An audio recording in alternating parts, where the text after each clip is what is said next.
Jason, last week, 2 games, busy week. What has been the emotions going into this weekend? Well, we're going to do a video review today to go over the game. Your emotions are usually very high after the game, so I try not to say too much. But on the training ground as well as in the theater, we can pinpoint some areas that we need to improve.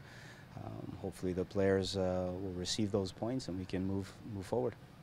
And you emphasize creating opportunities in the attacking third. How are you going to be working on this in practice? We've been doing a lot of sort of set attacks, also winning the ball in our own defensive third and then trying to break in transition. But it's just making better decisions on the ball.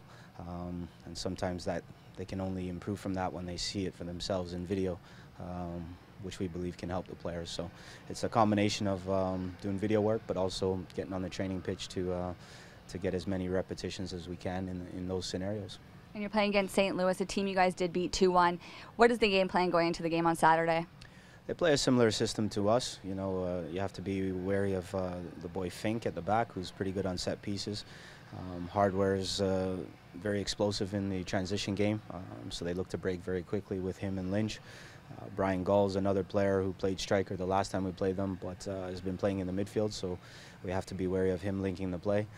As well as Brandon Barklage, former DC United player in midfield, who's pretty experienced and good player. He didn't play against us the last time, so we have to be conscious of his movement as well. But more it's about ourselves and how we want to play, and we just need to be better in all areas of the game. Defensively, we gave up a few soft goals that we weren't proud of, especially over the last 3 or 4 games. We've been pretty solid, so we're disappointed with from that aspect. And you were able to score 2 goals against this team. Do you think this helps with confidence for your young guys going against them again? I hope so. I hope so. You know, you never know until you get on the park. But in saying that, we know it's not just the strikers' problem in terms of scoring goals. It's got to be midfielders. It's got to be center backs going up for set pieces. It's straight throughout the whole team. So everybody needs to hold themselves accountable in terms of the lack of goal output that we've had. We just need to do better, because if we want to win football games, we need to score. So it's pretty simple. So the team announced that they're going to be playing Roma's youth side, Roma Primavera, in a friendly on the 28th. I spoke to some of the players. Players are definitely excited. For you yourself and for the team, is that something you see improvement and something that they can learn from?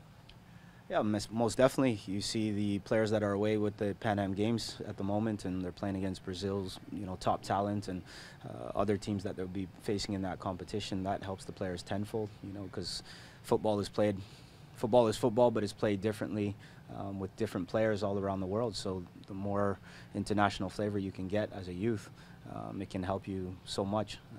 I know myself, I went to France and Italy at a very young age, 15, 16 years old, and that really helped me move along and just understanding different types of football as well. So I think it's a fantastic opportunity for our young players. We don't know exactly who the squad will be to face them, but I'm sure there will be a good dose of young players getting an opportunity. So it's very looking forward to it. And Canada was knocked out, unfortunately, out of the Gold Cup. Is Roberts going to be back with the team this week? Yes, he will be. He'll be back into training today, and then we'll assess him over the next couple of days and then make a decision from there as to who will start the game on Saturday. And are there any injuries or to report on the team? At the moment, Wes Sharpie's been injured with an ankle problem.